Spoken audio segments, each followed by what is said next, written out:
నేను చూసిన మొన్న అమిత్ షా అంటున్నాడు పార్లమెంట్లో, అంబేద్కర్ అంబేద్కర్ అంబేద్కర్ అంబేద్కర్ బోల్నా ఫ్యాషన్ హోగా. బరాబర్ ఫ్యాషనే, తప్పేమున్నది. అంబేద్కర్ మంచి చేసిండు కాబట్టి బరాబర్ ఆయన గురించి మాట్లాడుకోవాలి. మీలాగా చెడు చేయలే, మీలాగా దేశానికి గబ్బు పట్టియలే, మతం పిచ్చి లేపి పిచ్చోళ్ళని చేసి దేశంలో వేరే ముచ్చట లేకుండా చేసి మతం మాత్రమే ఉన్నది ఇంకేం లేదు దేశంలో అన్నట్టు గబ్బు లేపలే దేశాన్ని. మంచి కోసం ఆలోచించిండు, ఆయన కోసం ఆయన ఆలోచించుకోలే. ఆయన కావాలంటే ప్రపంచంలో ఎక్కడైనా సెటిల్ కావచ్చు. ఆయన కావాలంటే ఆయనకున్న తెలివికి చాలామంది ఇప్పుడు మనోళ్ళు మన ఇళ్ళల్లో పిల్లలు కూడా ఎక్కడనో సెటిల్ అయినరు, మళ్ళీ రారు కూడా తిరిగి మళ్ళీ ఆలోచనలు కూడా లేరు.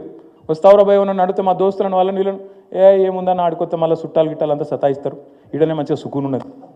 అట్లా ఆయన కూడా చూసుకోవచ్చు కావాలంటే. ఎందుకు చెప్తున్నా అంటే నేను అర్థం చేసుకుంటేందుకు ప్రయత్నం చేసిన అమెరికాలో ఉన్నప్పుడు.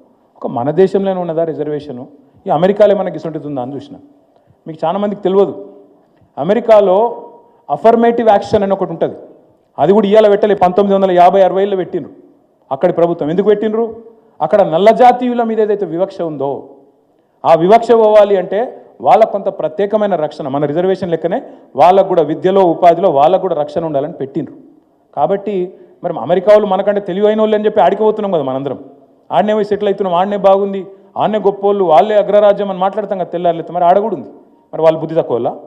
ఎందుకు చెప్తున్నా ఈ మాట అంటే భారత సమాజాన్ని కరెక్ట్గా అర్థం చేసుకుంటే ఈ పనికిమాలిన మాటలు మాట్లాడరు.